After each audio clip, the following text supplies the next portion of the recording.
Everyone knows that feeling, wanting to experience more stories, but struggling to find the time. That's where Audible changes everything. With over 1 million audiobooks and Audible originals, there's a story waiting to spark anyone's imagination. Take The Paris Apartment by Lucy Foley, the gripping psychological thriller that's keeping listeners on the edge of their seats. Imagine unraveling its mysteries during your morning commute, or losing yourself in its twists and turns while doing household chores. That's the magic of Audible. It transforms daily routines into opportunities for thrilling discoveries. The best part? Members get access to thousands of included titles, with new content added regularly. From bestsellers to hidden gems, every genre imaginable is at their fingertips. And with one easy-to-use app, switching between favorites or discovering new passions has never been simpler. There's more to imagine when you listen. Start a free 30-day Audible trial and get your first audiobook free at audible.com/Wondery. That's audible.com/Wondery. Now it's time for Inspirational Women and my guest,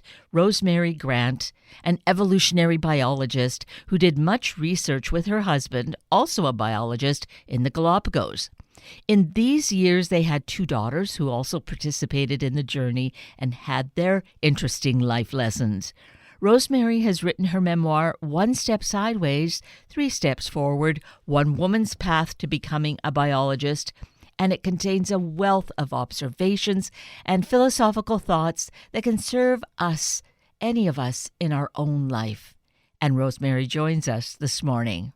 Rosemary Grant, good morning. Thank you so greatly for being with us today. Well, it's a very great pleasure. Thank you very much. I am just so in awe of you, of the life that you have lived, that you've created, and you capture, I think, the essence of it here in this, your new book, 1 Step Sideways, 3 Steps Forward, One Woman's Path to Becoming a Biologist.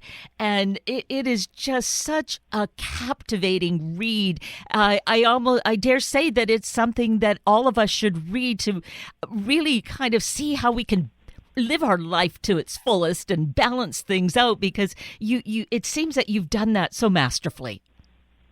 Well, thank you very much. It's been a great pleasure going through life, but of course it's not just me, it's my parents who had a big influence on my life, just as Peter did, my husband, and also our children as well.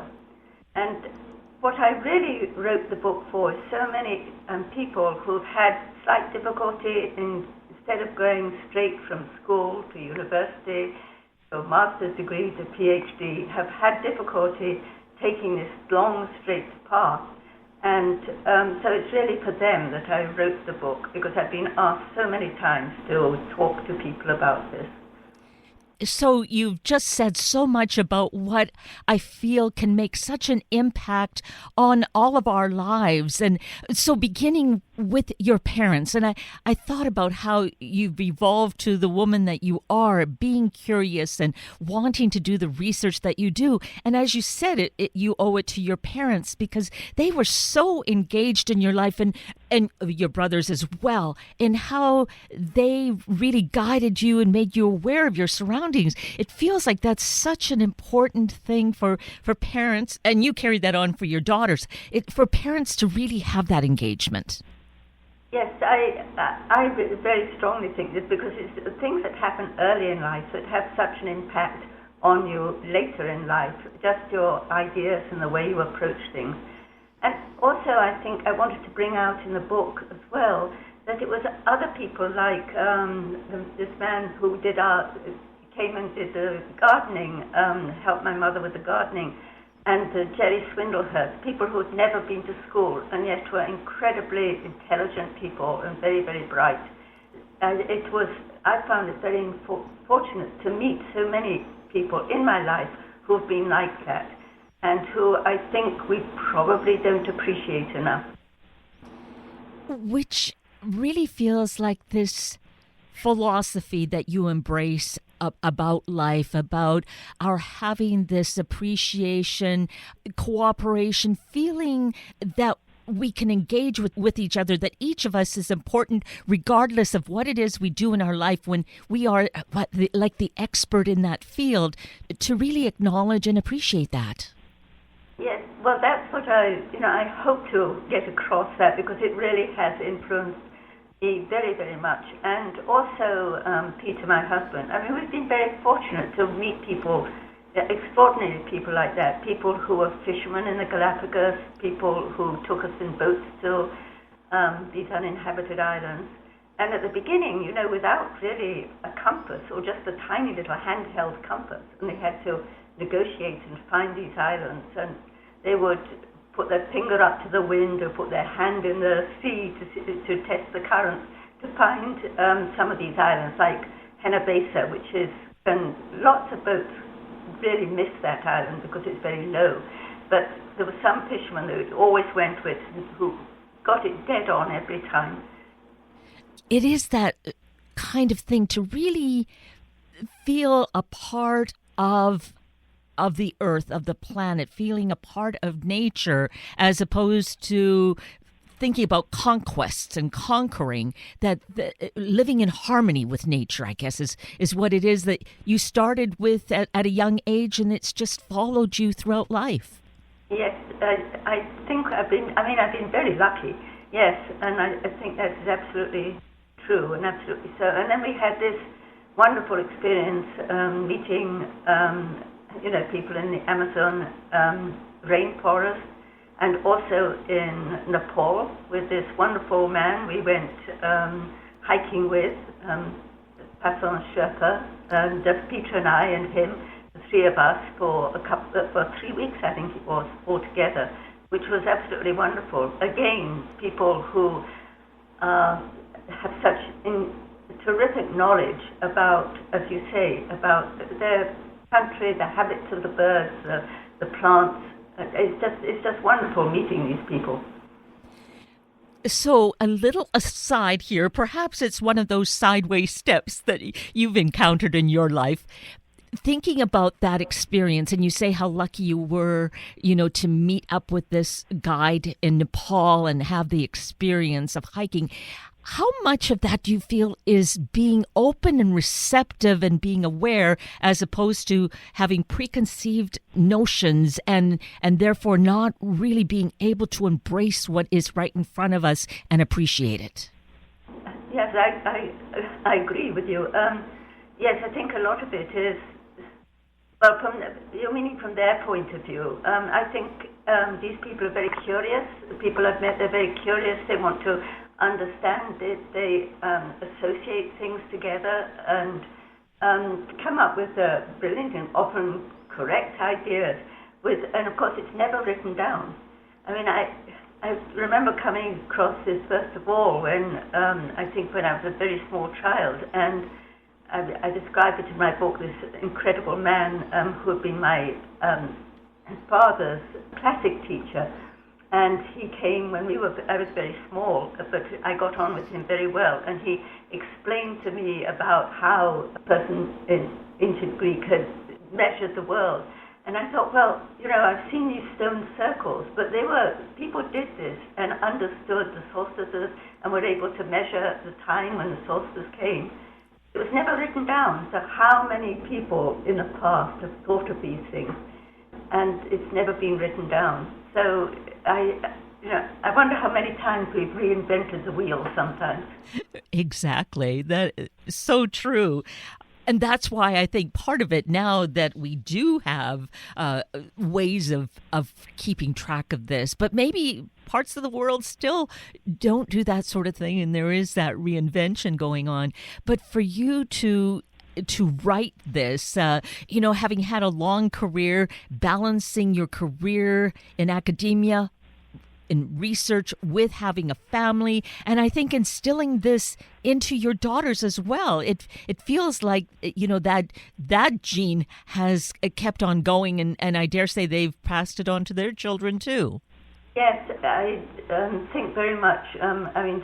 Yes, especially the two girls who have had also rather unusual careers, and so it's been, it was wonderful to see, in both cases, but in Nicola, when she went off she had one idea to study oral literature, went to Nepal, but then took a violin, but fell in love with the classical sitar. So came back, finished her degree, went to study the classical sitar, and then decided, what I really want to do is medicine. And I can remember thinking, are we never going to stop paying for this daughter?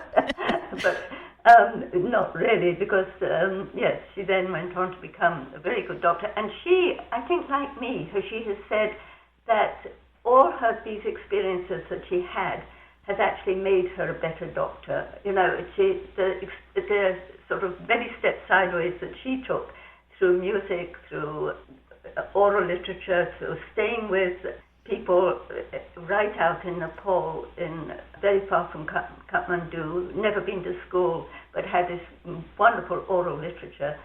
And she says that all this matters when she actually came to be a doctor. Yes, I think that's the following intuition, following your heart, just like in your own life. All of the experiences add up to just being something greater than each of them and really making such an immense difference. I'm just so enthralled with this, and really, some people may see they have a very direct path. They go down this path and it all works. But how much more richness, perhaps, is there in our life when we have these sideways steps? Yes, for me it has been enormously enriching. I mean, one of the things, sideways steps, which I actually didn't want to take, was when but I'm so glad I did, which was when I was trying to get back into doing a PhD, and we didn't have very much money, but then I decided, well, I'd done all this teaching at university, so I could take a teacher's training course for younger children. And then I found out all about the Finnish education system during this course, which really has made a huge difference. It's been something that I've thought deeply about, and I think it's a wonderful system. But I would never have even, I think, learnt about it if I hadn't actually done this sideways step. So it's these sorts of things that I am really very. When you look back on your life, and at the time it probably did seem a sideways step, but it really has been enormously enriching, and that's one of the things I'd like to get across to people who are struggling. You know, don't necessarily think your life has to rush through on a straight line, but to just, if you have to take sideways steps, really enjoy it and really go in and get the most out of it, and you will find that the things that you learn, you can bring back to your dream life, whatever your dream life is going to be.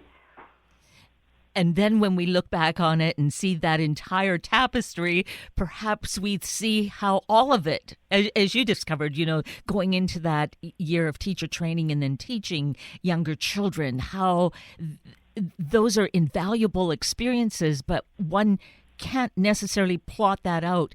It's just putting one foot in front of the other, and when a door closes, going, you know, finding the window, that sort of concept. Yes, I like the word tapestry that you used. I think that's, yes.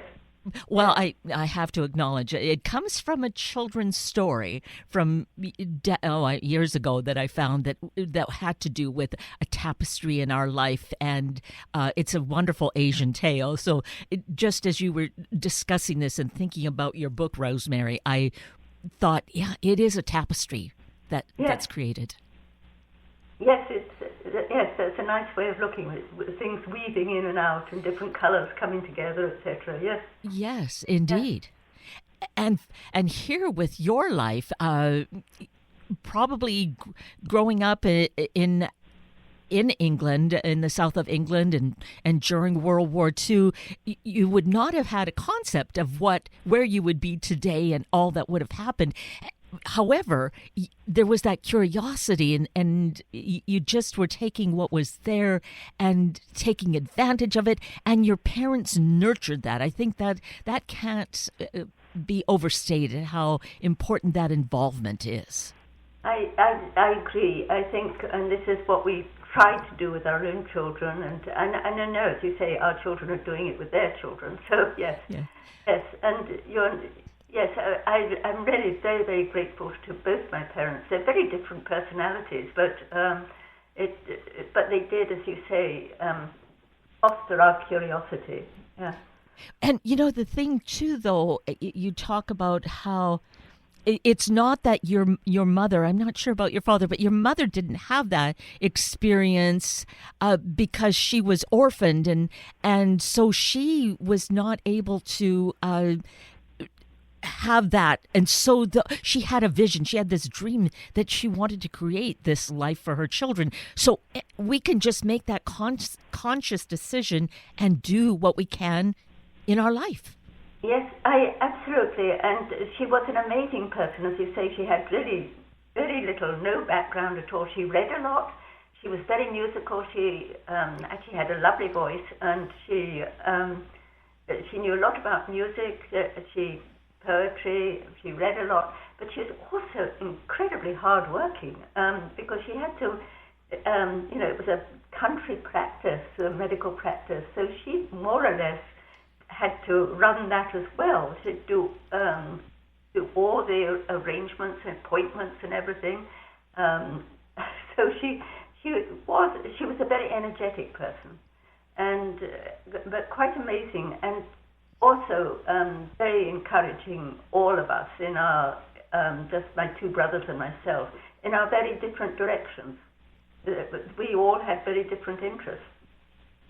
So I think she was an absolutely amazing person. And part of writing, I wasn't going to write the book, but part of writing it was actually to pay homage to my parents, who I thought were both unusual people.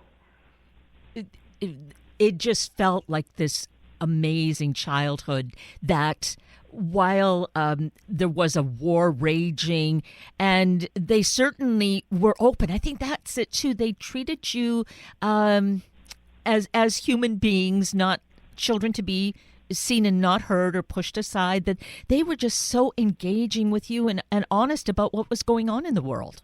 Yes, this was, and particularly during the war, which was very, I always remember my mother. I was very, very small because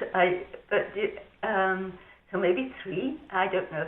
But I can remember saying it was just after the war had started, and or I realized all about the war. I mean, you could not realize.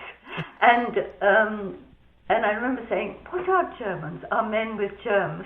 And my mother I can remember her just laughing and laughing and laughing before she explained no. And I suppose coming from a doctor's family, I was told to wash my hands because there are germs on my hands or things like that. So I said, what are Germans? Men with germs.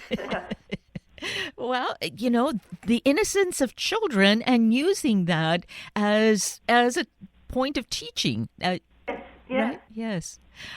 It just, even though it was such a terrible time living through a war, yet being able to survive that and what you learned about that, growing your own vegetables, taking care of having more animals and helping out the community. It felt like such a rich life. And hopefully today people would find that as well. But we get that all inflated with different kinds of expectations of needing to be like someone else. So here you're presenting us with such a honest, fresh look at what we can do. Yes. I know. I think, both Peter, of course, Peter also went through actually a very bad time during the war because he was evacuated. But I know we both said, after the war was over, we were both had known so many people who had been killed, and you have this sort of sense of, gosh, I'm still alive. It's there was that sort of sense that we had. But I know that whenever we hear about wars now, the war in Gaza, the war in Ukraine, it's a visceral feeling that comes back to both Peter and myself, and I think other people who have lived as children through the war. It's almost you start dreaming about it. It's just this sort of visceral feeling that you have. Yes. Yes. My mother lived through the war. She was originally from Poland, so she Oh, was yes. there during the war. And while she didn't talk much about it, as I got older and thinking about that going on, one has to think, like, we don't want to perpetuate this. Why would we want to have this happen again? Have we not learned how ugly and horrible and just meaningless it was? But here we are, as you say, in Gaza, in the Ukraine, and elsewhere in the world, in Africa, there still are these Sudan, different. yes. Yes. Well, lots of places, yes. It's terrible, yes. And you think, and there was this wonderful feeling when the Second World War had ended, there will never be another war. Yeah. Yeah. And this was a sort of the saying that went around, this is the last war. And of course, it wasn't. But we all thought it was going to be the last war. It had to be, and yet, it wasn't that many years later. There was the Korean War, and then there was the Vietnam War, and here we are today. And it rages, and yet against that, we need to, as we try to push back on it, what you were doing and in your life with the research and spending time in the Galapagos about seeing how life transforms and continues.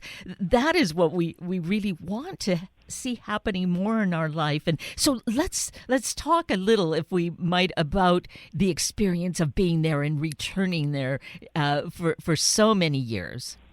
To the Galapagos. Yes. Yeah, it was absolutely wonderful. I mean, when we first started out, as I explained, we had a very clear idea of what we wanted to do, but we never thought, and of course nothing turned out exactly as we expected.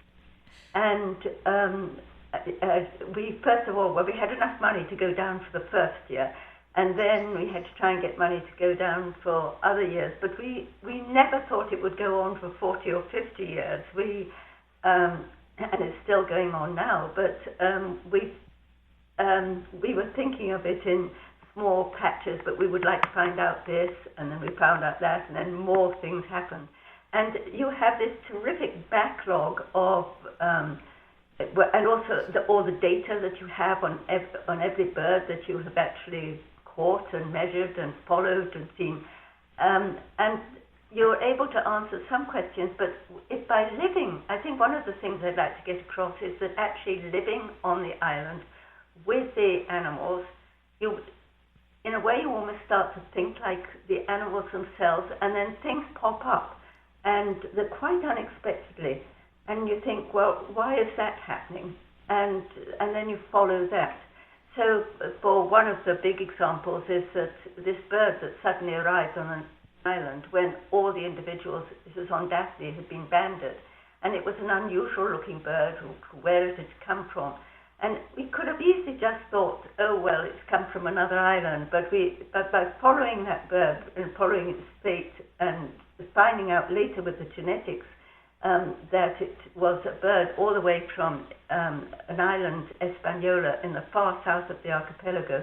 And then it bred. Finally, first it couldn't get a mate, and then it finally got a mate. And then there was this terrific inbreeding where at one point, the offspring, they were all breeding amongst themselves, and so the offspring was breeding with each other. There was a daughter breeding with a father, a son with his mother, and this complete lineage we were able to follow through 6 generations. And so it was now 7 generations. So it was the beginning of a completely new lineage, and it looks very, very different. It's a large bird, the body is disproportionately small for the head. The head is very large for a disproportionately smaller body. And so it is able to crack the largest, hardest seeds, but it's likely to survive a drought very easily because it requires less food, having a smaller body. So that sort of thing, that's one example of being able to actually follow individuals. And then, of course, there are all sorts of things that we found out, how there was evolutionary responses to natural selection events, And then we were able, because we took tiny drops of blood from every individual, we were able then later to follow the genetics and the genes that were involved in beak shape and body size through whole lineages of the birds. So as you say, you had returned decade after decade, and it was during the course of this that you then were able to accomplish the work on your PhD. You were age 49. And I think that there's a number of things. It's like it's never too late. And it's also that, that was the right time because you'd really found more of the research to make it that much more, significant, meaningful? Yes, right. Yes, I know. I was very fortunate. I had been able to publish a lot of papers, and so people would ask me to give talks about it, and it was then that I explained when I went to Uppsala University in Sweden to give a talk when I was introduced as Dr. Grant, and I'm not a doctor. And it was then Staffan Åstrand who said, well, I will be your supervisor. And this was actually wonderful because it cost quite a lot of money to do a PhD in the United States where we were at that time. And by doing it, Staffan said, well, in Sweden what we require is several published papers in peer-reviewed journals.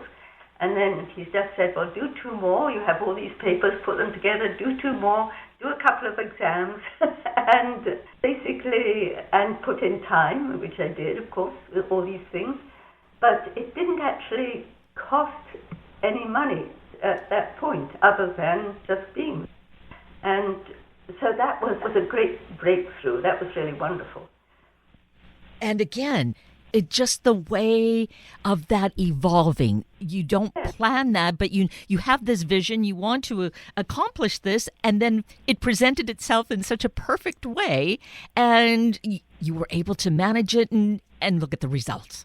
Yes, and that was wonderful. And I must say, people have often what people have asked is, were you competing with your husband or anything like that? And Peter was very helpful, supportive all along about this, because I was already about to do a PhD before I met him, so I put that on hold and worked a couple of jobs, and before we had children, the money was mostly coming from me, and then the idea was that eventually I would be able to get back and do my own PhD. And he was always, and always has been, terrifically supportive about that. So there was no antagonism about that at all. It was, we've always supported each other's work and always enjoyed actually having differences of opinion. And I think so we haven't competed with each other. We constantly, even now, have different approaches to the same question and different opinions. But I think we can, and this is what makes it so enjoyable and valuable, is coming at the same question from different angles. And yes. I think that's an important point too, and people do this when they're collaborating with each other, but somehow a lot of people aren't aware that it can also be done with a husband and wife. And I think there are a lot. I know other couples who is exactly the same, but it's very enjoyable to have the same question and to come at it, the question from different angles. Which then brings to mind that we again arrive at the sum being greater than the 2 parts. That exactly. Yeah, that is. Oh, so amazing, and just not enough time to really to get into more depths, but thus we encourage everyone, get a copy of this marvelous book, One Step Sideways, 3 Steps Forward, One Woman's Path to Becoming a Biologist. It's such an amazing life journey, I think, just something that it suggests to us how we might live our life and do so much that is good in the world. I'm so grateful to you, Rosemary Grant, for deciding that, yes, you would write this book in homage to your parents, but also giving us that opportunity to see, to be patient with ourselves and trust the twists and turns of life. Oh, well, thank you very, very much. That is very nice. And you were mentioning that if we were to go to Princeton University Press, so I have the web address to purchase the book directly from Princeton Press, and this is long, and it will be with the podcast. It is press.princeton.edu/books/hardcover/ 978-669-1260912-60594 /1-step-sideways-3-steps-forward. Again, that is long, and you can find it with the podcast at our Warm 1069 website. Well, Rosemary Grant, it's been such a pleasure to have this connection with you. I just have loved this book. I love the way you've led your life, and I only wish that all of us can learn something and create that for ourselves. Oh, it's been very enjoyable. Thank you very, very much. That brings us to the end of a very full hour of Inspirational Women with Rosemary Grant and Sunday Morning Magazine with Carrie Rickert. I'm Kate Daniels, your host, and I greatly appreciate your sharing this hour with me and these special guests. For details you might have missed or information you'd like to know, please just send me an email, kated@warm1069.com. We'll get that to me and I'll get right back to you. Also, if you'd like to listen again or to share these important stories with your family and friends, find the podcast on our Warm 1069 webpage. Just click on the Listen tab, then Podcasts, then either of the show names, and then look for the guest names. I now wish you and your family a day of considering the experiences we have in our life and trusting how they're guiding us forward. Have a week of the same, and then please plan to join me again next weekend for another hour of Sunday Morning Magazine and Inspirational Women on Warm 1069. Good morning.